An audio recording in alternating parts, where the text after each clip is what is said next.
कचौरी अच्छी होती है यहाँ की। मैंने तकरीबन कोई वालिद साहब के टाइम से खा रहा कचौरी का सीन आप देख लें, तोड़ता हूँ, ये देखें आप। ओहो,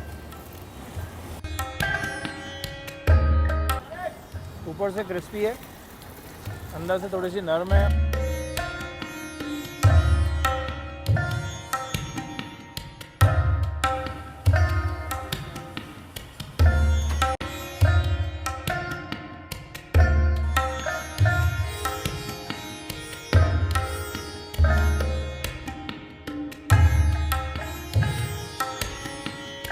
कचौरी अच्छी होती है यहाँ की। मैंने तकरीबन कोई वालिद साहब के टाइम से खा रहा कचौरी का सीन आप देख लें, तोड़ता हूँ, ये देखें आप। ओहो, ऊपर से क्रिस्पी है, अंदर से थोड़ी सी नरम है।